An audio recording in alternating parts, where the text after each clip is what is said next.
तो दोस्तों एक और एक्शन मूवी हमें कॉमेडी एक्शन मूवी हमें देखने को मिली थी, द रैकिंग क्रू। जी हाँ दोस्तों, ये OTT पर सीधा हमें देखने को मिली थी।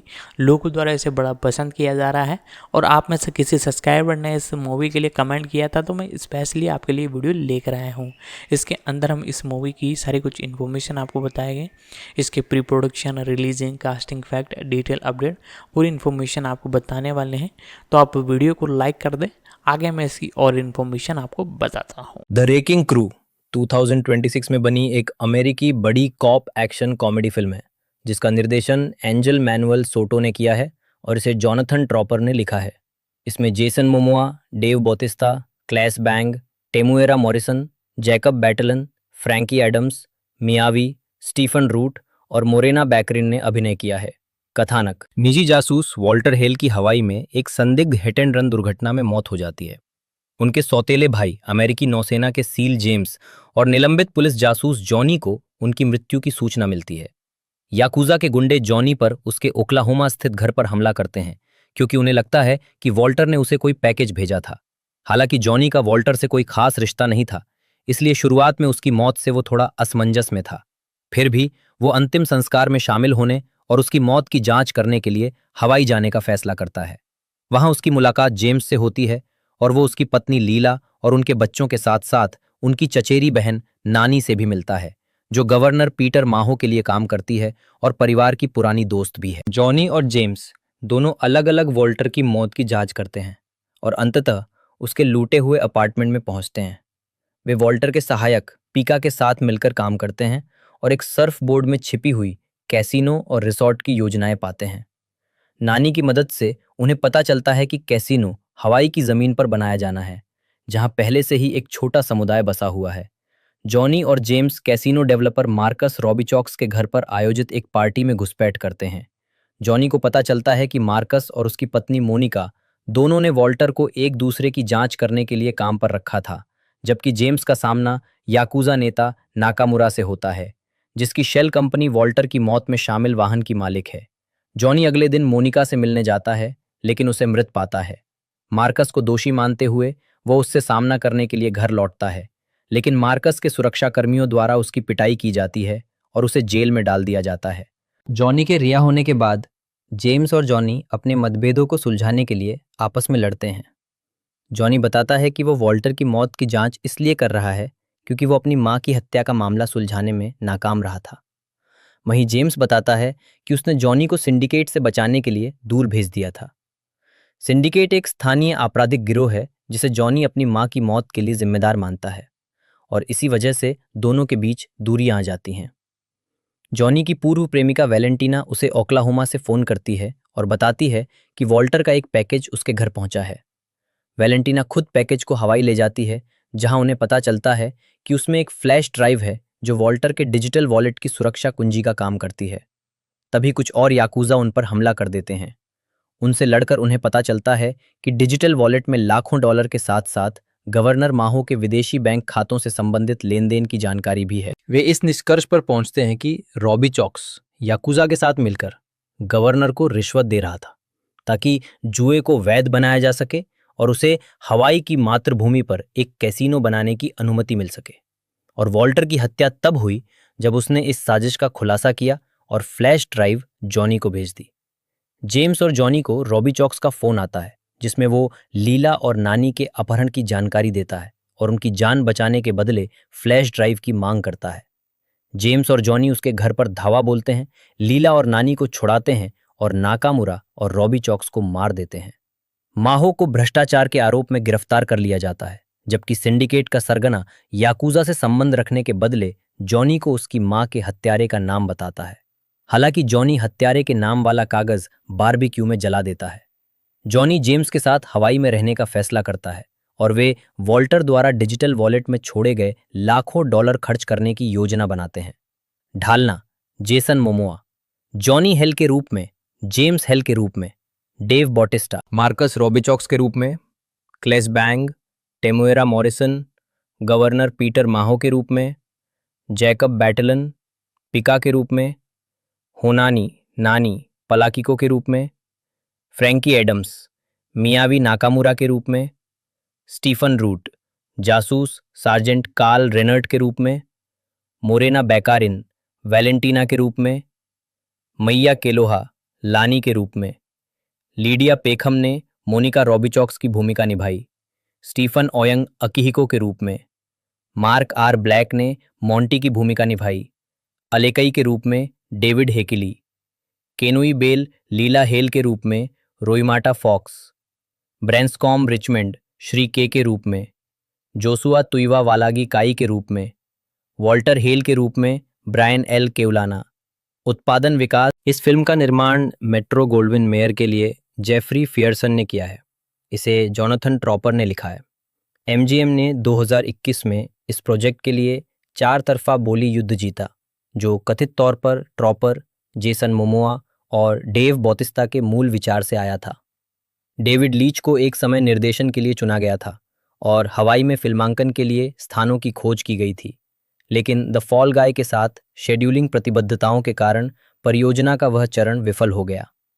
अगस्त 2023 में एंजल मैनुअल सोटो निर्देशन के लिए जुड़े।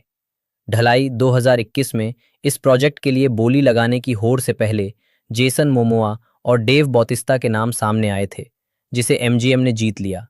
अगस्त 2023 में उनकी भूमिकाओं की पुष्टि हुई। अगस्त 2024 में Claes Bang, Temuera Morrison, Jacob Batalon, Frankie Adams, Miyavi और स्टीफन रूट फिल्म की कास्ट में शामिल हुए।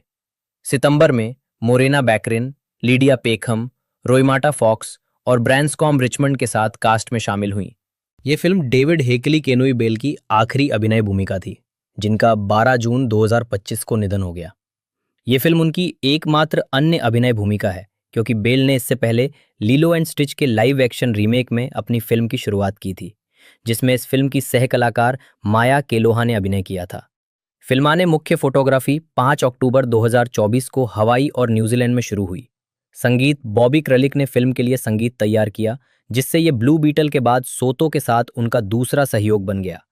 मुक्त करना द रेकिंग क्रू का विश्व प्रीमियर 15 जनवरी 2026 को न्यूयॉर्क शहर के रीगल टाइम्स स्क्वायर थिएटर में हुआ और इसे 28 जनवरी को अमेजॉन प्राइम वीडियो पर रिलीज किया गया।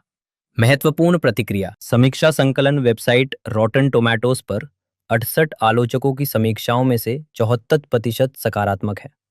वेबसाइट का निष्कर्ष है, द रेकिंग क्रू अपने 2 मुख्य अभिनेताओं की तरह ही दमदार और आकर्षक है, जो रंगीन आतिशबाजी और संतोषजनक रवैये के साथ एक पतली कहानी को तहस नहस कर देता है। एंजल मैनुअल सोटो एक प्यूर्टो रिकान फिल्म निर्देशक, निर्माता और पटकथा लेखक हैं। वे मुख्य रूप से चार्म सिटी किंग्स और ब्लू बीटल फिल्मों के निर्देशन के लिए जाने जाते हैं। प्रारंभिक जीवन। एंजल मैनुअल सोटो का जन्म सैन जुआन, प्यूर्टो रिको के सेंटर्स नामक इलाके में हुआ था। उनके माता पिता एक कार विक्रेता और एक फ्लाइट अटेंडेंट थे। अपनी युवावस्था में सोटो फुटबॉल, बॉक्सिंग और संगीत में रुचि रखते थे और इसी दौरान उन्होंने लॉस चेवेरेस नामक एक पंक रॉक बैंड बनाया, जो 2000 के दशक की शुरुआत में बना था और जिसने उनकी कुछ बाद की परियोजनाओं को प्रेरित किया। बड़े होने पर उन्होंने वास्तुकला, वृत्तचित्र, फिल्म निर्माण और लेखन का अध्ययन किया। सोटो ने अपने करियर की शुरुआत एक टीवी निर्माता के रूप में की और बाद में एक स्थानीय विज्ञापन एजेंसी में कला निर्देशन का काम किया। आजीविका। अपनी पहली लघु फिल्म पर काम करने से पहले सोटो ने कैंसस सिटी में स्टैंडर्ड स्टाइल बुटीक में काम किया। उस दौरान उन्होंने अपने घर के सभी कमरे किराए पर दे दिए और पैसे बचाने के लिए 2 महीने तक फर्श पर सोए। 2009 में सोटो ने लघु फिल्म 22 वीक्स रिलीज की, जिसने 2010 में ब्रॉन्ज टेली अवार्ड सहित कई पुरस्कार जीते। इसके बाद उन्होंने ला ग्रांजा और एल पुगिल सहित कई लघु फिल्में, वृत्तचित्र और फीचर फिल्में रिलीज की। इन दोनों फिल्मों को Chicago Latino film festival, Miami film festival और ट्रिबेका फिल्म फेस्टिवल सहित विभिन्न फिल्म समारोहों में फिल्म पुरस्कारों के लिए नामांकित किया गया था। 2018 में यह घोषणा की गई कि सोटो 2013 की डॉक्यूमेंट्री 12 o'clock बॉयज पर आधारित फिल्म चार्म सिटी किंग्स का निर्देशन करेंगे। फिल्म का विश्व प्रीमियर 27 जनवरी 2020 को सनडांस फिल्म फेस्टिवल में हुआ, जहां इसे कलाकारों के लिए विशेष जूरी पुरस्कार मिला। फिल्म को सोनी पिक्चर्स क्लासिक्स द्वारा 10 अप्रैल 2020 को रिलीज किया जाना था, लेकिन कोविड-19 महामारी के कारण इसे 14 अगस्त 2020 को पुनर्निर्धारित किया गया। मई 2020 में ये घोषणा की गई कि HBO मैक्स ने फिल्म के वितरण अधिकार हासिल कर लिए हैं। ये 8 अक्टूबर 2020 को रिलीज हुई। फरवरी 2021 में डीसी फिल्म्स और वार्नर ब्रदर्स के लिए DC super hero Blue Beetle पर आधारित एक फिल्म के निर्देशक के रूप में सोटो की घोषणा की गई। सुपर हीरो का दूसरा रूप, जैमे रेयस नामक एक मैक्सिकन अमेरिकी किशोर, ब्लू बीटल को पहली डीसी फिल्म और कुल मिलाकर पहली live action super hero film बनाता है, जिसमें एक लातीनी सुपर हीरो मुख्य भूमिका में है। फिल्म की पटकथा मैक्सिकन मूल के लेखक गैरेथ डेनेट अल्कोसर ने लिखी थी। फिल्म में Xolo Mariduena, Bruna Marquezine, Raoul Max Trujillo, Susan Sarandon और जॉर्ज लोपेज ने अभिनय किया। ब्लू बीटल 18 अगस्त 2023 को रिलीज हुई और मारिडुएना के अभिनय, एक्शन दृश्यों, विषय वस्तु और सोतो के निर्देशन के लिए सकारात्मक समीक्षाएं प्राप्त हुईं, लेकिन व्यावसायिक रूप से ये निराशाजनक रही। बॉक्स ऑफिस पर खराब प्रदर्शन के बावजूद वैनिटी फेयर ने इसे 2023 की सर्वश्रेष्ठ फिल्मों में से एक बताया और 51वें सैटर्न पुरस्कारों में 2 नामांकन प्राप्त किए, जिनमें से एक में जीत हासिल की। मार्च 2021 में ये घोषणा की गई थी कि सोतो आगामी ट्रांसफॉर्मर्स फिल्म का निर्देशन करेंगे और पटकथा लेखक मार्को रामिरेज के साथ इसकी कहानी लिखेंगे। इसकी प्रगति या कथानक पर कोई महत्वपूर्ण अपडेट न होने के बावजूद सोतो मई 2024 तक फिल्म से जुड़े हुए हैं। अगस्त 2023 में ये घोषणा की गई थी कि सोटो जेसन मोमोआ और डेव बॉतिस्ता अभिनीत द रेकिंग क्रू नामक एक एक्शन फिल्म का निर्देशन करेंगे। मई 2024 में ये घोषणा की गई कि सोतो यूनिवर्सल पिक्चर्स के लिए स्क्वायर एनिक्स की जस्ट कॉज श्रृंखला पर आधारित एक फिल्म का निर्देशन करेंगे। स्टोरी किचन के दिमित्री एम जॉनसन और माइक गोल्डबर्ग, 87 नॉर्थ प्रोडक्शंस के डेविड लीच और केली मैककॉर्मिक के साथ मिलकर इसका निर्माण करेंगे। जून 2024 में यह घोषणा की गई थी कि सोटो गैरेथ डेनेट अल्कोसर और गैलन वाइसमैन के साथ डीसी यूनिवर्स DCU में स्थापित ब्लू बीटल एनिमेटेड श्रृंखला के कार्यकारी निर्माता होंगे। जोनाथन ट्रॉपर एक अमेरिकी लेखक, रचनाकार और निर्माता है। वे सिनेमैक्स टेलीविजन श्रृंखला बंशी के सह निर्माता के रूप में सबसे ज्यादा जाने जाते हैं। वे सिनेमैक्स टेलीविजन श्रृंखला वॉरियर और एप्पल TV प्लस टेलीविजन श्रृंखला योर फ्रेंड्स एंड नेबर्स के निर्माता भी हैं। प्रारंभिक जीवन और शिक्षा। ट्रॉपर का जन्म न्यूयॉर्क शहर के ब्रॉन्क्स के रिवरडेल इलाके में एक उदारवादी यहूदी परिवार में हुआ था। अपने बचपन के दौरान उन्होंने पोकोनोज में स्थित एक सह शिक्षा आधुनिक ऑर्थोडॉक्स स्लीप अवे कैंप मोराशा में भाग लिया। 18 वर्ष की आयु में उन्होंने कुछ समय के लिए इजराइल में अध्ययन किया। उन्होंने येशिवा विश्वविद्यालय में स्नातक के रूप में अंग्रेजी का अध्ययन किया और न्यूयॉर्क विश्वविद्यालय NYU में रचनात्मक लेखन में स्नातकोत्तर डिग्री प्राप्त की। आजीविका। NYU से मास्टर डिग्री प्राप्त करने के बाद ट्रूपर ने 8 साल तक मैनहट्टन स्थित एक कंपनी का संचालन किया, जो आभूषण कंपनियों के लिए डिस्प्ले बनाती थी। वे रात में और सप्ताहांत में लिखते थे और अंततः उन्होंने अपना पहला उपन्यास प्लान बी प्रकाशित किया, जिसने एक एजेंट का ध्यान आकर्षित किया, जिससे उन्हें अपनी नौकरी छोड़ने और पूर्णकालिक लेखक बनने का अवसर मिला। ट्रूपर की 6 पुस्तकों में से 5 को प्रकाशन के 1 सप्ताह के भीतर नीलामी में खरीद लिया गया। The book of Joe, how to talk to a widower, everything changes, one last thing before I go और this is where I leave you. उनकी पुस्तकों के विषय उनके व्यक्तिगत अनुभवों से प्रेरित प्रतीत होते हैं। वे अविवाहित रहना, बड़े होना, शादी करना, विवाहित जीवन, तलाक और उपनगरीय जीवन जैसे विषयों से संबंधित हैं। न्यूयॉर्क के वेस्टचेस्टर काउंटी में स्थित ट्रूपर का गृहनगर न्यू रोशेल उनकी पुस्तकों में पात्रों और परिवेशों को गढ़ने में प्रेरणा का मुख्य स्रोत है। How to talk to a widower को 2007 में यूनाइटेड किंगडम के the Richard and Judy show के लिए चुना गया था। एवरीथिंग चेंजेस को बुकसेंस द्वारा चुना गया था। ट्रूपर की 3 पुस्तकों पर वर्तमान में फिल्में बन रही हैं। ट्रूपर ने एड बर्न्स के साथ द बुक ऑफ जो के फिल्म रूपांतरण की सह लेखिका है और एड बर्न्स ही इसका निर्देशन करेंगे। This is where I leave you अगस्त 2009 में प्रकाशित हुई थी और इसी नाम से 2014 में फिल्म बनी थी। ट्रूपर का सबसे हालिया उपन्यास one last thing before I go अगस्त 2012 में प्रकाशित हुआ था। इस उपन्यास के अधिकार पैरामाउंट पिक्चर्स ने जे अब्राम्स के लिए खरीद लिए थे। ट्रूपर ने डेविड शिकलर के साथ मिलकर टेलीविजन श्रृंखला बंशी का सह निर्माण किया। ये शो सिनेमैक्स पर प्रसारित हुआ। ट्रूपर ने शो के कार्यकारी निर्माता के रूप में काम किया। अक्टूबर 2017 में ये घोषणा की गई कि ब्रूस ली के मूल विचार पर आधारित और 19वीं सदी के सैन फ्रांसिस्को के टोंग युद्धों की पृष्ठभूमि पर बनी उनकी श्रृंखला वॉरियर को सिनेमैक्स पर सीधे श्रृंखला के रूप में प्रसारित करने का आदेश मिला। ये श्रृंखला अप्रैल 2019 में सिनेमैक्स पर प्रसारित हुई और समीक्षकों द्वारा खूब सराही गई। ट्रूपर शो रनर और कार्यकारी निर्माता थे। फास्ट एंड फ्यूरियस फिल्मों के निर्देशक जस्टिन लिन और ब्रूस ली की बेटी शैनन ली कार्यकारी निर्माता थे। 2020 में ट्रूपर ने एप्पल TV प्लस की विज्ञान कथा श्रृंखला सी के शो रनर और कार्यकारी निर्माता के रूप में कार्यभार संभाला, जिसमें जेसन मोमोआ, अल्फ्रेड वुडार्ड और डेव बॉतिस्ता ने अभिनय किया। निजी जीवन: ट्रॉपर के अपनी पहली पत्नी एलिजाबेथ पार्कर से 3 बच्चे हैं। 2016 में उन्होंने स्टेफनी अब्राम से शादी की, जिनसे उनका एक बच्चा है। फिल्में: ट्रूपर ने अपने उपन्यास this is where I leave you के 2014 के फिल्म रूपांतरण की पटकथा लिखी। शॉन लेवी ने फिल्म का निर्देशन किया और इसमें जेसन बेटमैन, टीना फे, एडम ड्राइवर और जेन फोंडा ने सह अभिनय किया। बाद में ट्रूपर ने जेसन सुडेकिस, एड हैरिस और एलिजाबेथ ओल्सेन अभिनीत फिल्म कोडाक्रोम 2017 का निर्माण और पटकथा लेखन किया। फिल्म का टोरंटो अंतर्राष्ट्रीय फिल्म महोत्सव में शानदार समीक्षाओं के साथ प्रीमियर हुआ और इसे नेटफ्लिक्स ने अधिग्रहित कर लिया।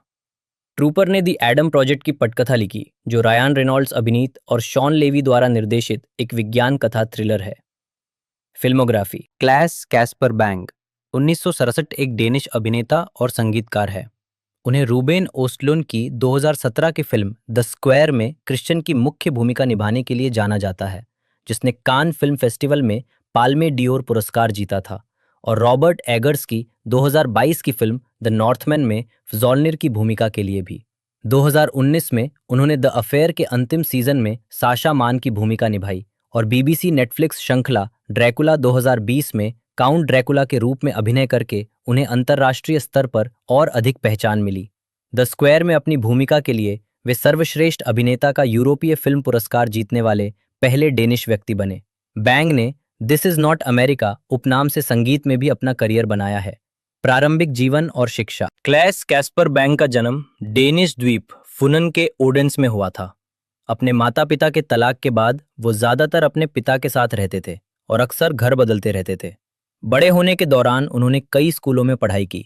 हाई स्कूल के अपने तीसरे वर्ष के दौरान बैंग ने संगीत नाटक हेयर में भाग लिया, जिससे अभिनय में उनकी रुचि जागृत हुई, और स्कूल छोड़ने के बाद उन्होंने शौकिया थिएटर करना जारी रखा। 23 वर्ष की आयु में उन्होंने Danish national school of theatre में आवेदन किया, ये जानने के बाद कि आवेदन करने की आयु सीमा 25 वर्ष है। वे असफल रहे, लेकिन अगले वर्ष फिर से आवेदन किया और अपने 25वें जन्मदिन से 5 दिन पहले उन्हें स्वीकार कर लिया गया। उन्होंने 1992 में स्कूल में दाखिला लिया और 1996 में डिप्लोमा के साथ स्नातक किया। अभिनय कैरियर: 2015 में धमाका स्नातक होने के बाद बैंग की पहली थिएटर भूमिका बॉर्नेटिएट्रेट्स स्केक्सपायर में नाटक टुडसेक वरिएट में थी, और उन्हें डेनिश 1997 टेलीविजन शो टैक्सा में अपनी पहली सफलता वाली भूमिका मिली। 2001 से 2004 तक वे ऑलबोर्ग थिएटर के कलाकारों के स्थायी सदस्य थे। 2002 में उन्होंने थिएटर निर्देशक से जॉन गिलो के उपन्यास ईविल पर आधारित ओन्स्केबेन नामक एकालाप करने की अनुमति मांगी। 2004 में थिएटर छोड़ने के बाद बैंग ने इस कृति के अधिकार खरीद लिए ताकि वे अन्य थिएटरों में भी इस एकालाप का प्रदर्शन कर सकें। उन्होंने डेनमार्क, स्वीडन, यूके, जर्मनी और दक्षिण अफ्रीका में अंग्रेजी संस्करण सहित लगभग 400 बार इस एकालाप का प्रदर्शन किया है। बैंग ने अपने करियर की शुरुआत में कई डेनिश टेलीविजन श्रृंखलाओं और फिल्मों में अभिनय किया। 2006 से 2008 तक डेनिश पुलिस नाटक अन्ना पिहल में उनकी भूमिका के लिए उन्हें व्यापक पहचान, विशेषकर जर्मनी में मिली। बाद में उन्होंने टेलीविजन कुस्टेन वाचे, सोको विस्मर, नॉटरूफ हाफेनकांटे, सीबल एंड मैक्स और कोलोन पीडी और फिल्म जंगल चाइल्ड, रेटेट रफी, एले अंटर इनर टैने और उबेरलेबेन एंडेर स्किडुंग्स फ्रंट दोनों में कई जर्मन भाषा भूमिकाओं में अभिनय किया। उन्होंने रूबेन ओस्टलुंड की 2017 की फिल्म द स्क्वायर में कला संग्रहालय के क्यूरेटर क्रिश्चियन की मुख्य भूमिका निभाई, जिसने 2017 कान फिल्म महोत्सव में पाल्मे डियोर जीता। उन्होंने सर्वश्रेष्ठ अभिनेता के लिए यूरोपीय फिल्म पुरस्कार भी जीता। ऐसा करने वाले वे पहले डेनिश अभिनेता बने। नवंबर 2018 में बैंग को बीबीसी मिनी सीरीज ड्रैकुला में काउंट ड्रैकुला की भूमिका निभाने के लिए चुना गया था, जिसे शर्लट में शामिल फिल्म निर्माताओं द्वारा बनाया गया था। द गार्जियन के लिए एक साक्षात्कार में ये देखा गया कि सेक्सी और अतृप्त होने के साथ साथ ये बैंग का एक बहुत ही मजाकिया प्रदर्शन भी है। 14 अप्रैल 2020 को ये घोषणा की गई कि बैंग लिटिल रूम, जिसे पहले द एगोराफोबिक्स डिटेक्टिव सोसाइटी कहा जाता था, के पायलट एपिसोड पर काम करेंगे, जिसका निर्माण मैगी मॉन्टिथ ने किया था और निर्देशन और लेखन उनकी ड्रैकुला की सह कलाकार डॉली वेल्स ने सूजी इविंग और हेडी ग्रीनस्मिथ के साथ मिलकर किया था। बैंग और अन्य कलाकारों ने जूम पर घर से ही शूटिंग की और प्रॉप्स, वेशभूषा, हेयर और मेकअप और साउंड की जिम्मेदारी भी उन्हीं की थी। पायलट एपिसोड को पिन पॉइंट प्रेजेंट्स द्वारा 27 मई 2020 को ऑनलाइन रिलीज किया गया और दर्शकों से फिल्म एंड टेलीविजन चैरिटी और motion picture and television fund को दान करने का अनुरोध किया गया ताकि कोविड-19 महामारी से आर्थिक रूप से प्रभावित फिल्म, टीवी और सिनेमा उद्योगों के लोगों की मदद की जा सके। 2010 में बैंग ने एप्पल टीवी की comedy drama series bad sisters में क्रूर पति जॉन पॉल की भूमिका निभाई, जिसके अंतिम संस्कार के इर्द गिर्द ये सीरीज घूमती है। बैंग ने बाद में बताया कि कैसे न्यूजीलैंड और कोपनहेगन की सड़कों पर लोग उनसे पूछते थे कि क्या वो शो के बदमाश हैं। 2022 में बैंग ने रॉबर्ट एगर्स के ड्रामा द नॉर्थमैन में भी अलेक्जेंडर स्कार्सगार्ड के साथ अभिनय किया। कोविड-19 महामारी के प्रकोप के कारण मार्च 2020 से स्थगित होने के बाद फिल्म की शूटिंग जुलाई 2020 में हुई। बैंग ने बाद में बताया कि उनका मानना है कि शायद प्रोडक्शन को इसलिए आगे बढ़ाया गया क्योंकि महामारी के प्रकोप से पहले ही सेट और कॉस्ट्यूम बनाने पर काफी पैसा खर्च हो चुका था। शूटिंग के दौरान बैंग बेलफास्ट में अपने अपार्टमेंट में आइसोलेशन में रहे और केवल फिल्म की शूटिंग के लिए ही बाहर जाते थे। 2024 में बैंड ने एप्पल टीवी की drama series the new look में अभिनय किया, जहां उन्होंने नाजी अधिकारी और कोको चैनल के प्रेमी हंस गुंथर वॉन डिंकलेज की भूमिका निभाई। वो श्रृंखला के 10 एपिसोड में से 6 में दिखाई दिए। 2024 में बैंग ने निक हैम की इसी नाम की फिल्म में स्विस पौराणिक चरित्र विलियम टेल की भूमिका निभाई। बैंग ने बाद में कहा कि बैड सिस्टर्स 2022 और द नॉर्थमैन 2022 में अभिनय करने के बाद उन्हें इस भूमिका के लिए चुने जाने और नायक की भूमिका निभाने में खुशी हुई। फिल्म के लिए बैंग को क्रॉसबो का उपयोग करना और चलाना सीखना पड़ा। 2050 में बैंग ने ऐतिहासिक ड्रामा द ग्रेट आर्च में डेनिश वास्तुकार जोहान ओटो वॉन स्प्रेकेल्सन की भूमिका निभाई, जो 1980 के दशक में पेरिस में ग्रांडे आर्चे के निर्माण पर आधारित थी। इस भूमिका के लिए बैंग को फ्रेंच सीखनी पड़ी, एक ऐसा कौशल जिसकी बाद में उनकी सह अभिनेत्री सिडसे बैबेट नुटसेन ने प्रशंसा की, जो स्वयं फ्रेंच में धारा प्रवाह हैं। फिल्म को समीक्षकों द्वारा खूब सराहा गया और बैंग को सर्वश्रेष्ठ अभिनेता के लिए सीजर पुरस्कारों में अपना पहला नामांकन मिला। 2026 में बैंग ने एंजल मैनुअल सोटो की action comedy the racking crew में अभिनय किया, जहां उन्होंने एक याकुजा गिरोह के नेता के रूप में जेसन मोमोआ और डेव बैटिस्टा के साथ अभिनय किया। आगामी अक्टूबर 2025 में ये घोषणा की गई कि बैंग फेलिक्स रैंडो के ऐतिहासिक नाटक आई इज अनदर में एसएस नेता हेनरिक हिमलर के मालिश करने वाले के रूप में जाने जाने वाले फेलिक्स कर्स्टन की भूमिका निभाएंगे। प्रीमियर की कोई घोषित तिथि की पुष्टि नहीं की गई। दिसंबर 2025 में रिपोर्टों में कहा गया कि बैंग अमेरिकी एक्शन फिल्म पेंटर में अभिनय करेंगे। बैंग की भूमिका और प्रीमियर तिथि का खुलासा नहीं किया गया था। This is not America bang के संगीत संबंधी साइड प्रोजेक्ट का नाम है। वे इसे एक अभयारण्य और एक रचनात्मक खेल का मैदान बताते हैं, जहां कोई निर्देशक निर्णय नहीं लेता। बैंग खुद गाने लिखते और संगीतबद्ध करते हैं और उनकी संगीत शैली को गैंगवे, पेट शॉप बॉयज और डेपेचे मोड के मिश्रण के रूप में वर्णित किया जा सकता है।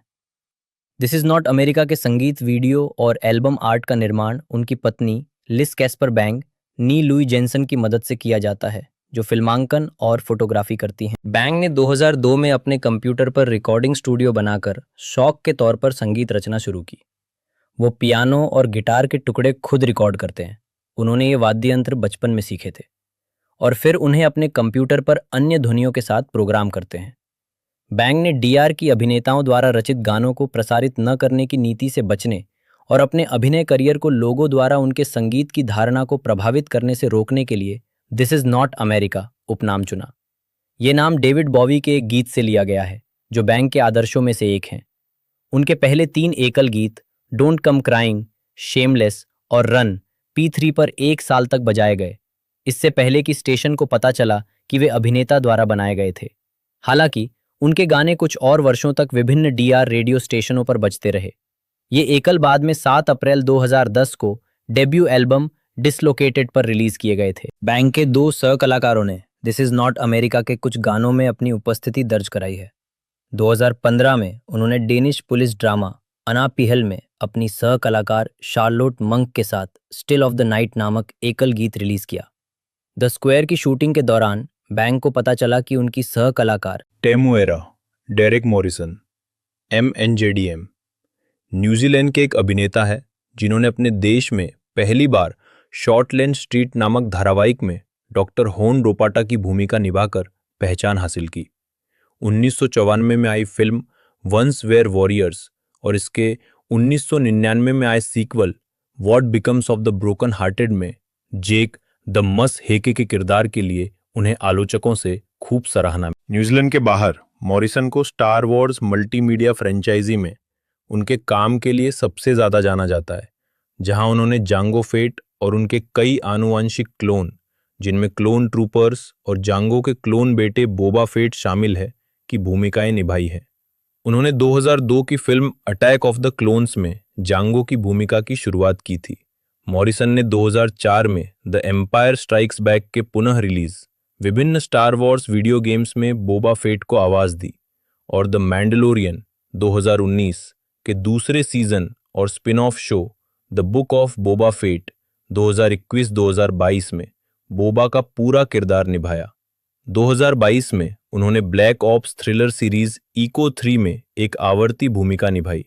मॉरिसन डिज्नी की फिल्म मोआना 2016 में मोआना के पिता चीफ तुई को आवाज देने और DCEU फिल्मों एक्वामैन 2018, द फ्लैश 2023 और Aquaman and the lost kingdom 2023 में आर्थर करी के पिता टॉम करी की भूमिका निभाने के लिए जाने जाते हैं। प्रारंभिक जीवन। मॉरिसन का जन्म 26 दिसंबर 1960 को न्यूजीलैंड के उत्तरी द्वीप पर रोटोरुआ शहर में हुआ था। वो हाना मॉरिसन और संगीतकार लॉरी मॉरिसन के बेटे हैं।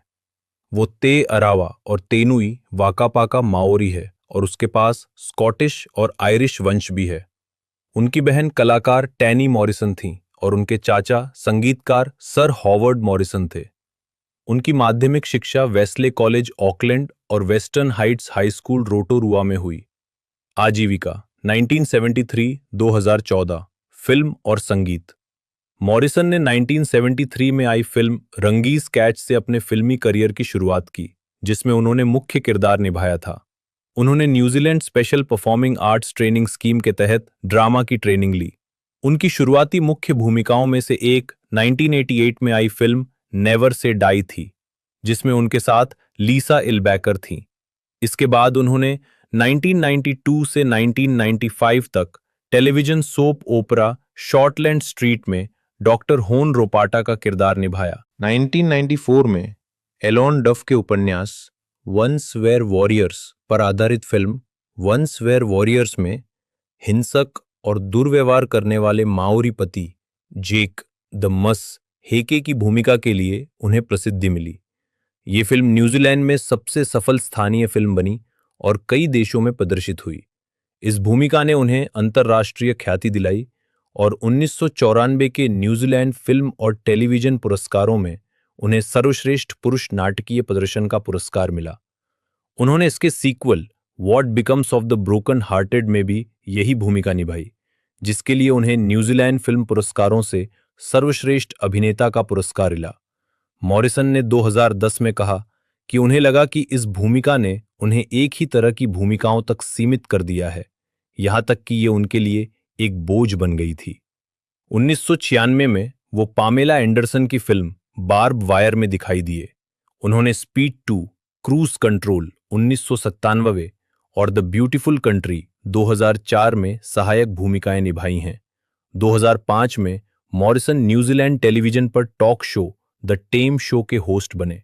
1996 के क्वीन बर्थडे ऑनर्स में मॉरिसन को नाटक के क्षेत्र में सेवाओं के लिए न्यूजीलैंड ऑर्डर ऑफ मेरिट का सदस्य नियुक्त किया गया था।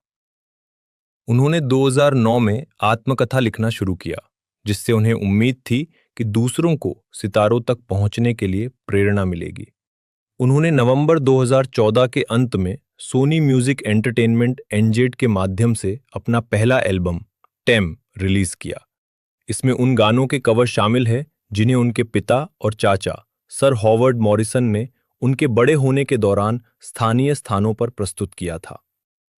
2002-2023 स्टार वॉर्स फिल्में, वीडियो गेम और टेलीविजन। मॉरिसन को न्यूजीलैंड के बाहर व्यापक रूप से 2002 की film star Wars episode 2 attack of the clones में बाउंटी हंटर जांगो फेट की भूमिका से प्रसिद्धि मिली। कथानक का एक हिस्सा जांगो के डीएनए से बनाई गई क्लोन सेना से संबंधित है, इसलिए मॉरिसन ने क्लोनों के लिए आवाज भी दी। वह star Wars episode 3 revenge of the Sith में कई क्लोनों के रूप में फिर से दिखाई दिए और मूल स्टार वॉर्स 3 के 2004 के डीवीडी पुनः रिलीज में बोबा फेट जांगो के क्लोन पुत्र के चरित्र की पंक्तियों को फिर से रिकॉर्ड किया, जिसमें जेसन विंग्रीन की आवाज को प्रतिस्थापित किया गया। मॉरिसन ने तब से कई स्टार वॉर्स वीडियो गेम्स में जांगो फेट और उसके क्लोन की भूमिका निभाई है।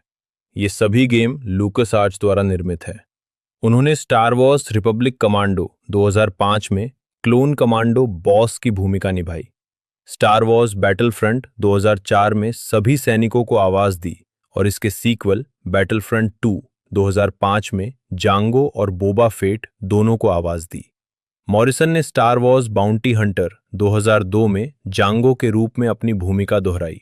ये गेम इसी किरदार पर आधारित था और Lego Star Wars the video game 2005 में भी अपने क्लोन के साथ, लेकिन बाद वाले गेम में उन्हें श्रेय नहीं दिया गया।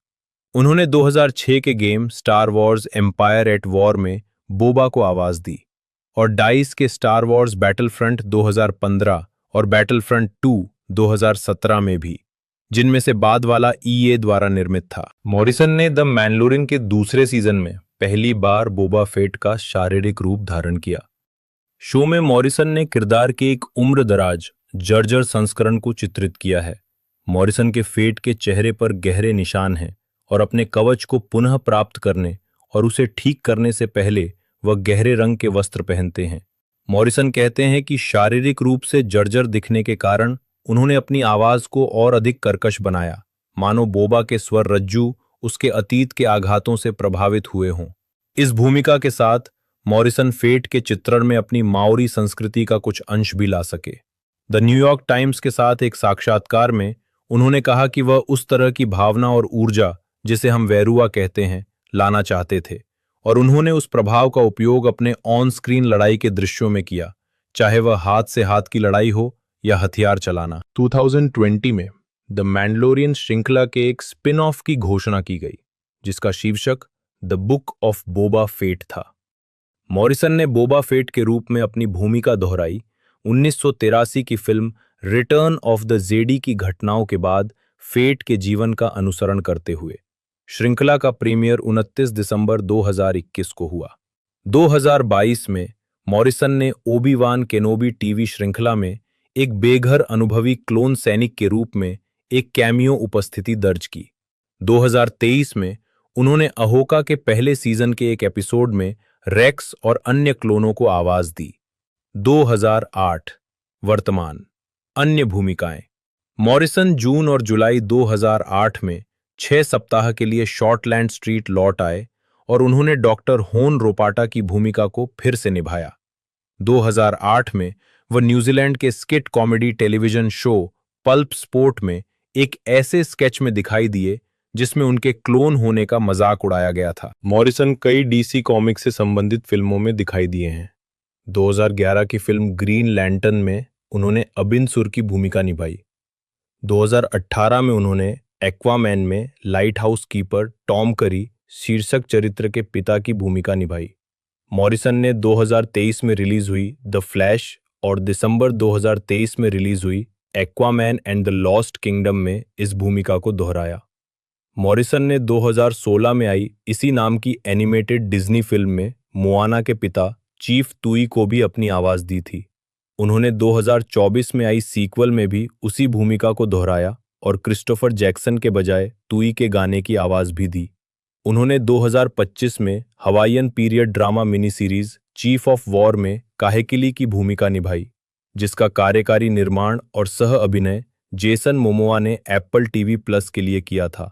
निजी जीवन। मॉरिसन न्यूजीलैंड में रहते हैं और अपना समय न्यूजीलैंड, ऑस्ट्रेलिया और संयुक्त राज्य अमेरिका में फिल्मिंग के बीच बांटते हैं। 1980 के दशक के उत्तरार्ध में गायिका किम विलोबी, जो कि लड़कियों के समूह व्हेन द कैट्स अवे की सदस्य थी के साथ उनके संबंध से उनका एक वयस्क बेटा है और पीटा मेलबर्न के साथ एक बेटी है। मॉरिसन की साथी एशली हाउडन सैडलियर हैं जो माओरी मूल की हैं।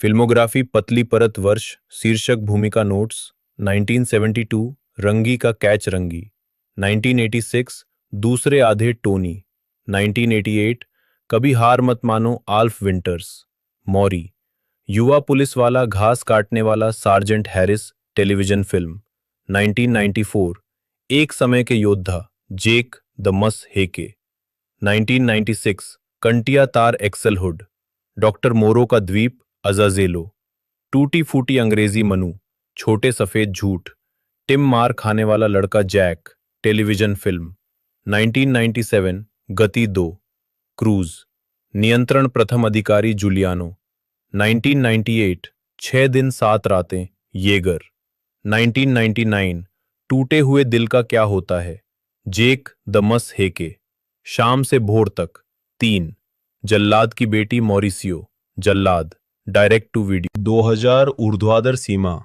मेजर रसूल, 2001 टेढ़ी मेढ़ी पृथ्वी विल बेस्टियन इहाका, कुंद उपकरण टीटो इहाका। जेकब एंड्रेस बैटलन एक अमेरिकी अभिनेता है। बैटलन ने मार्वल सिनेमैटिक यूनिवर्स की 5 सुपर हीरो फिल्मों में नेड लीड्स की भूमिका निभाकर अंतर्राष्ट्रीय ख्याति प्राप्त की। इसकी शुरुआत स्पाइडरमैन होमकमिंग 2017 में सहायक भूमिका से हुई। इसके बाद उन्होंने एवेंजर्स इन्फिनिटी वॉर 2018 और एवेंजर्स एंड गेम 2019 में कैमियो किया और फिर स्पाइडरमैन फार फ्रॉम होम 2019 और स्पाइडरमैन नो वे होम 2021 में सहायक भूमिकाएं निभाईं। इसके अलावा वे web series the Daily Bugle 2019-2021 में भी दिखाई दिए। उन्होंने Netflix film Let It Snow 2019 में केऑन की भूमिका भी निभाई और sci fi television series Reginald the Vampire 2022-2024 में मुख्य किरदार निभाया। प्रारंभिक जीवन जेकब बटलोन का जन्म 9 अक्टूबर 1996 को होनोलुलु हवाई में हुआ था। उनके माता पिता फिलिपीनी प्रवासी थे, नेस्टर बटलोन और वैंगी एंड्रेस, जो पंगासिनन से थे। बटलोन के 7 सौतेले भाई बहन हैं। उनकी मां से 1 भाई और 1 बहन और उनके पिता से 3 भाई और 2 बहनें। उनकी मां नियमित रूप से ऑडिशन में उनके साथ जाती थीं। रेजिनल्ड द वैम्पायर के एक एपिसोड में बटलोन ने अपनी वास्तविक जीवन की विरासत का पता लगाने के लिए इलोकानो भाषा बोली, यहां तक कि अपनी मां वैंगी को सम्मान देने के लिए रेजिनल्ड के उपनाम के रूप में एंड्रेस का भी इस्तेमाल किया। निजी Catholic school Saint Anthony school से स्नातक होने के बाद वो डेमियन मेमोरियल स्कूल गए। फिर बटलोन ने संगीत सिद्धांत का अध्ययन करने के लिए कपियोलानी कम्युनिटी कॉलेज में दाखिला लिया, लेकिन बाद में पढ़ाई छोड़ दी। इसके बाद उन्होंने New York conservatory for dramatic arts में अभिनय का अध्ययन करने के लिए 2 वर्षीय कार्यक्रम में दाखिला लिया। आजीविका बैटलन ने 2016 की फिल्म नॉर्थ वुड्स में अभिनय की शुरुआत की। मार्वल सिनेमैटिक यूनिवर्स के हिस्से के रूप में वो पहली बार स्पाइडरमैन होमकमिंग 2017 में पीटर पार्कर के सबसे अच्छे दोस्त नेड लीड्स के रूप में दिखाई दिए। ये बैटलन की पहली प्रमुख भूमिका थी। उन्होंने Avengers Infinity war 2018, Avengers Endgame, Spiderman Far From home दोनों 2019 और स्पाइडरमैन नो वे होम 2021 में इस भूमिका को दोहराया। वो स्पाइडरमैन ब्रांड न्यू डे 2026 में इस भूमिका को दोहराने वाले हैं। 2018 में बैटलन ने युवा वयस्क फिल्म एवरी डे में आत्मा ए द्वारा बसे हुए शरीरों में से एक की भूमिका निभाई। 2020 में उन्होंने स्पाइडरमैन नो वे होम में अपनी भूमिका के लिए 102 पाउंड 46 किलो वजन कम किया। 2021 में बैटलन को साई-फाई की drama comedy series Reginald the vampire में मुख्य किरदार रेजिनल्ड के रूप में कास्ट किया गया था। 2055 में बैटलन फिल्म नोवोकेन में दिखाई दिए, जिसमें उन्होंने रॉस्को डिक्सन की भूमिका निभाई, जो नेथन नोवोकेन केन का ऑनलाइन गेमिंग मित्र था। फिल्मोग्राफी चाबी उन परियोजनाओं को दर्शाता है जो अभी तक जारी नहीं हुई हैं। पतली परत जेकब बैटलन की फिल्म क्रेडिट वर्ष शीर्षक भूमिका नोट्स संदर्भ 2017। Northwood Scooper, Spiderman Homecoming, Ned Leeds 2018। रोज रोज जेम्स, रक्त उत्सव, क्रिल बनाना, स्प्लिट याकूब, Avengers Infinity War, Ned Leeds 2019। Avengers Endgame, Spiderman Far From Home, सच्चा डॉन, क्विकसोट साचो पांजा, ये बर्फ देंग केऑन 2021। Spiderman No Way Home, Ned Leeds 2023। Cameo Gene 2024। उठाना N8, Tarot Paxton 2025। Novocaine Roscoe Dixon 2026। विध्वंस दल, Pika, Spiderman Brand New Day, नेड Leeds डाक उत्पादन, टेलीविजन, जैकब बैटलन का टेलीविजन क्रेडिट वर्ष शीर्षक भूमिका, नोट्स संदर्भ 2019। बबल गैंग जरूरत एपिसोड, द स्कैवेंजर्स का 2 भाग वाला वर्षगांठ विशेष एपिसोड, 2022। दिन ब दिन Lucas episode, Annabelle Clark is over party, 50 states of fried Simon episode, red rum Colorado, Takamasa Ishihara. अपने मंच नाम मियावी सभी बड़े अक्षरों में शैलीबद्ध से बेहतर जाने जाते हैं। एक जापानी गिटार वादक, गायक, गीतकार, रिकॉर्ड निर्माता और अभिनेता है जो गिटार बजाने की अपनी उंगली थप्पड़ शैली के लिए जाने जाते हैं। वे 1999 से सक्रिय हैं, पहले विजुअल की रॉक बैंड डुएले क्वार्ट्स के गिटारिस्ट के रूप में और फिर 2002 से एकल कलाकार के रूप में। 2007 में वे रॉक सुपरग्रुप स्किन के सदस्य बने और 2009 में उन्होंने अपनी कंपनी जे ग्लैम की स्थापना की। उन्होंने कई बार विश्व स्तर पर टूर किया है। 2022 से 2024 तक वे supergroup the last rock stars के सदस्य रहे। 2014 में मियावी एंजेलिना जोली द्वारा निर्देशित फिल्म अनब्रोकन में दिखाई दिए और उसके बाद कॉन्ग, स्कल आइलैंड और स्ट्रे जैसी अमेरिकी फिल्मों में छोटी भूमिकाएं निभाईं। 2013 से मियावी UNHCR में स्वयंसेवक के रूप में दुनिया भर के शरणार्थी शिविरों का दौरा कर रहे हैं। नवंबर 2017 में उन्हें आधिकारिक सद्भावना राजदूत नियुक्त किया गया। प्रारंभिक जीवन, मियावी का जन्म ओसाका प्रांत के कोनोहाना-कू वार्ड के निशिकुजो जिले में एक जापानी मां और एक कोरियाई पिता के घर हुआ था। पहली कक्षा के बाद वे कावानिशी चले गए। उनके पिता का परिवार, जिनका उपनाम ली था, जेजू द्वीप से आया था। मियावी कहते हैं कि बचपन में वे एक अच्छे छात्र थे और उन्हें फुटबॉल खेलना पसंद था। उन्हें जे लीग टीम सेरेजो ओसाका की जूनियर टीम में स्वीकार किया गया था। जूनियर हाई स्कूल के दूसरे वर्ष में एक खेल चोट ने उन्हें खेल में पेशेवर करियर बनाने से रोक दिया। इसके बजाय 15 वर्ष की आयु में उन्होंने गिटार बजाना सीखा। उन्होंने एक गिटार खरीदा और रे चार्ल्स के गाने कवर करना शुरू कर दिया। उन्हें एक्स जापान और लूना सी जैसे विजुअल की एक्ट्स विशेष रूप से पसंद थे, लेकिन वे ब्लूज, मोटाउन, मेटालिका और एले गन्स जैसे हार्ड रॉक और 9 इंच नेल्स जैसे इंडस्ट्रियल संगीत भी सुनते थे। जूनियर हाई स्कूल के अपने तीसरे वर्ष में उन्होंने अपने पहले बैंड लूप नामक एक विजुअल की समूह के साथ खेलना शुरू किया। आजीविका, 1999-2003 डुएले क्वार्ट्स और इंडीज युग। 1999 में 17 वर्ष की आयु में मियावी टोक्यो चले गए और विजुअल की रॉक बैंड डुएले क्वार्ट्स में शामिल हो गए, जहां उन्होंने मियाबी के मंच नाम से काम किया। गिटार वादक होने के अलावा उन्होंने गीत लिखे, संगीत तैयार किया और संगीत संयोजन भी किया। जब 2002 में बैंड टूट गया तो उन्होंने अपना एकल करियर शुरू किया और अपना नाम बदलकर मियावी रख लिया। उन्होंने स्वतंत्र रिकॉर्ड लेबल PS कंपनी के साथ एक अनुबंध पर हस्ताक्षर किए और 31 अक्टूबर को उनका पहला स्टूडियो एल्बम गागाकू रिलीज हुआ। वर्ष के अंत से पहले 3 और एकल रिलीज हुए, Shindemo boogie woogie, pop is dead और जिंगल बेल, जिनमें से केवल तीसरा ही ओरिकॉन चार्ट पर शीर्ष 40 में जगह बना पाया। मियावी ने अपने पूर्व बैंडमेट साकितो के साथ फिल्म रयोमा नो त्सुमातो सोनो ओत्तो तो एजिन में भी अभिनय किया। 23 अप्रैल 2003 को उनका पहला एकल संगीत कार्यक्रम शिबुया पब्लिक हॉल में आयोजित किया गया था। 3 एकल रिलीज किए गए, जिबुन काकुमेई, तारीदारी टारारा और कू क्वैक क्लक, जो ओरिकॉन चार्ट पर क्रमशः 40वें, 30वें और 42वें स्थान पर रहे।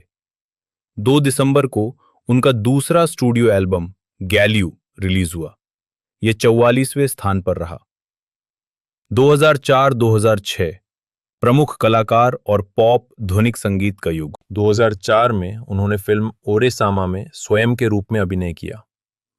फरवरी में उन्होंने अपना पहला एकल दौरा टोक्यो डासो शुरू किया और जुलाई में कोरिया और ताइवान में अतिरिक्त तारीखें जोड़ी गईं। जून में उनका 7वां एकल आशिता जेनकिनी नारे रिलीज हुआ, जो चार्ट में 22वें स्थान पर रहा और इंडी चार्ट पर पहले स्थान पर रहा। अगस्त में टोक्यो डोम में एक छोटा, निशुल्क, केवल प्रशंसक क्लब के लिए कार्यक्रम आयोजित किया गया और 31 तारीख को उन्होंने निप्पॉन बुडोकन में अपना अंतिम इंडी कॉन्सर्ट आयोजित किया। अक्टूबर में उन्होंने यूनिवर्सल म्यूजिक ग्रुप के साथ एक बड़ा अनुबंध किया, लेकिन फिर भी पीएस कंपनी द्वारा सह प्रबंधित थे। इसके बाद उनका पहला प्रमुख एकल रॉक नो ग्याकुशु 20 सेकिकेई कौशिंग क्योकू रिलीज हुआ, जो चार्ट में शीर्ष 10 में शामिल हुआ। मई 2005 के दौरान एक और सिंगल फ्रीडम फाइटर्स आइसक्रीम वो मोटा हदाशिनो मेगामितो किकांजू वो मोटा हदाकानो ओसामा रिलीज हुआ, जो चार्ट में 10वें स्थान पर रहा और 1 जून को उनका पहला प्रमुख एल्बम मियाविज्म रिलीज हुआ। ये चार्ट में शीर्ष 10 में प्रवेश करने वाला उनका पहला एल्बम था। इसके बाद तीसरा प्रमुख single Kekkon Shikiuta are you ready to rock आया, जो उनका सबसे सफल चार्टिंग सिंगल है। साथ ही dear my friend Itoshi Hito, जो 2006 में रिलीज हुआ था, दोनों 6ठे स्थान पर पहुंचे। दिसंबर में उन्होंने पीएस कंपनी द्वारा आयोजित पहले पीस एंड स्माइल कार्निवल में प्रदर्शन किया। 2005 के अंत में और 2006 के अधिकांश समय में मियावी ने एक ध्वनिक / पॉप संगीत शैली अपनाई, जो उनके दूसरे और तीसरे प्रमुख एल्बम MYV पॉप्स और मियाव्यूता दोकुसो में परिलक्षित होती है, जो क्रमशः 2 अगस्त और 13 सितंबर को रिलीज हुए थे। ये एल्बम चार्ट पर 15वें और 25वें स्थान पर रहे। पहले एल्बम के एकल गीत सेन्योर सेन्योरा सेन्योरिता, गिग पिग बूगी और किमी नी नेगाइयो शैली में भिन्न नहीं है। ये क्रमशः 10वें और 26वें स्थान पर रहे। मियावी ने अपने 25वें जन्मदिन के आसपास सितंबर में 5 दिनों तक टोक्यो गेजुत्सु गेकिजो में आयोजित 25वें शुनेन किनेन कोएन संगीत कार्यक्रम श्रृंखला में पहली बार अपनी नई ध्वनिक शैली का प्रदर्शन किया। मियावी अगले 6 महीनों के लिए अंग्रेजी भाषा का अध्ययन करने, नृत्य कक्षाएं लेने और सप्ताहांत में वेनिस बीच पर स्ट्रीट परफॉर्मेंस देने के लिए अमेरिका चले गए।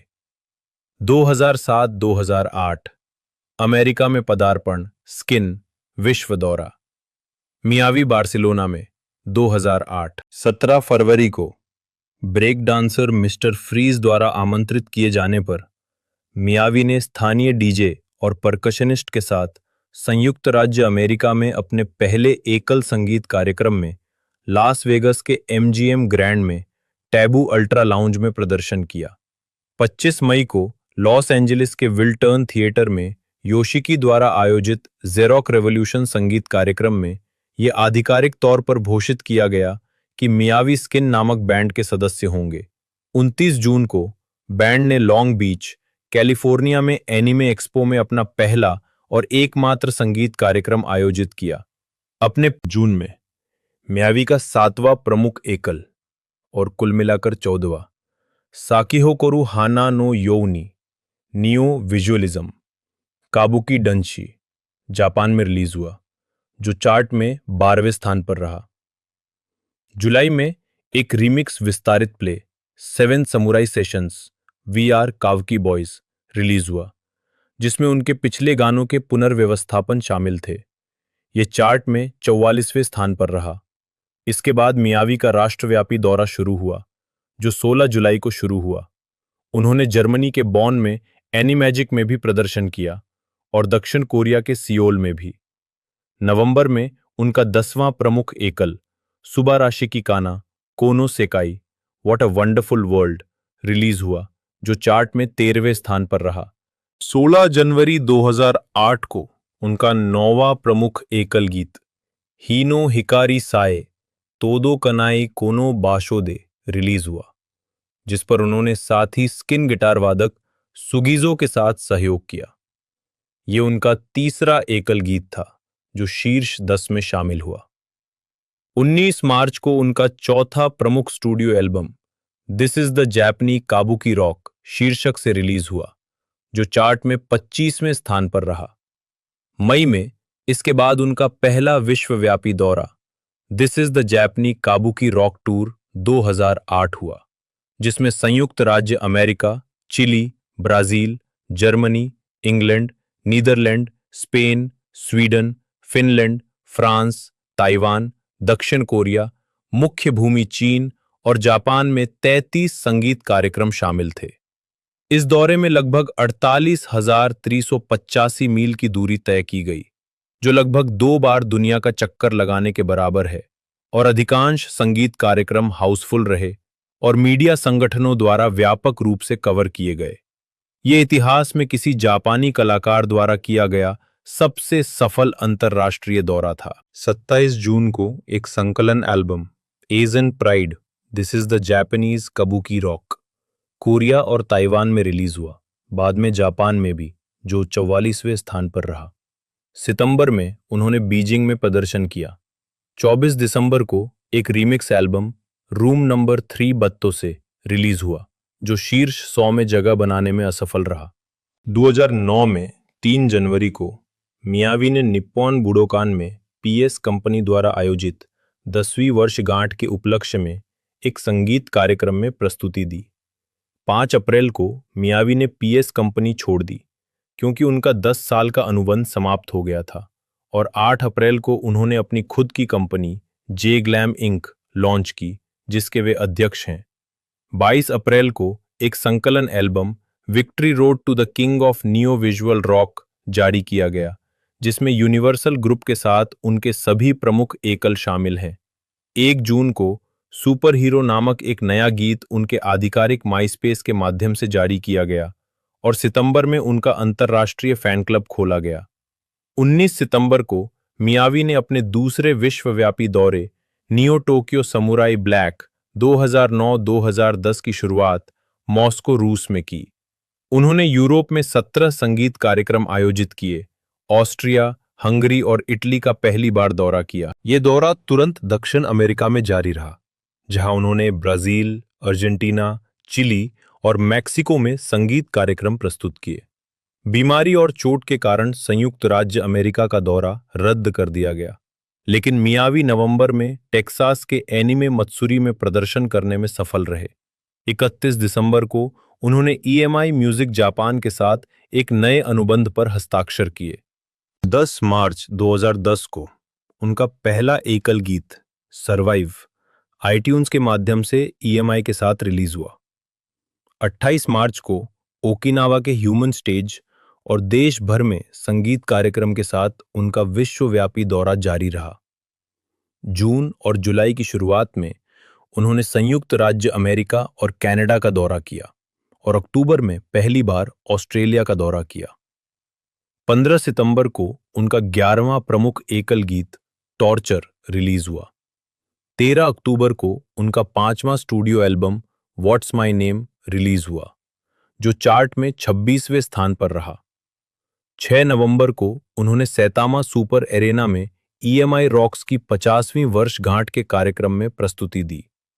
मार्च 2011 में व्हाट्स माय नेम शीर्षक से एक नया विश्व दौरा यूरोप में शुरू हुआ, जिसमें उन्होंने पहली बार बेल्जियम का दौरा किया। अप्रैल में यह दौरा जापान में जारी रहा, जबकि जुलाई में मियावी ने फ्रांस में और सितंबर में चीन के माउंट ताइशान माओ रॉक फेस्टिवल में प्रदर्शन किया। मई 2011 में लाइव इन लंदन 2011 नामक एक लाइव एल्बम जारी किया गया, जिसे मार्च में लंदन कॉन्सर्ट के दौरान रिकॉर्ड किया गया था। 5 अक्टूबर को जापानी रैपर क्रेवा के सहयोग से उनका 12वां प्रमुख तो एकल ये जो गीत मूवी है स्ट्रॉन्ग जारी 28 किया गया। फरवरी 2026 को एक तरह से रिलीज़ की जाएगी, एक तरह से OTT पर कई जगहों पर, और बाकी कई जगह से एक तरह से रिलीज़ कर दिया गया है। हमारे इंडिया के अंदर इसे तकरीबन 28 जनवरी को रिलीज़ कर दिया गया था, 28 जनवरी 2026 को। बाकी धीरे धीरे इसकी जो डबिंग है और लैंग्वेजों में भी की जा रही है। तो आपके एक तरह से जो एरिया के अंदर आप एक तरह से नीचे डिस्क्रिप्शन में दिए गए लिंक से या इनकी वेबसाइट पर जाकर चेक कर सकते हो। बाकी मैंने पूरी इन्फॉर्मेशन आपको इस मूवी के बारे में बता दी है। वीडियो आपको अच्छी लगी हो तो लाइक ज़रूर से कीजिएगा, चैनल को सब्सक्राइब कीजिएगा। बाकी आप और किसी मूवी के बारे में आप जानना चाहते हैं तो आप नीचे कमेंट कर सकते हैं, मैं उस पर भी डेफिनेटली वीडियो लेकर आऊँगा। बाकी आज की इस वीडियो में इतना ही, मिलते हैं अगले वीडियो में।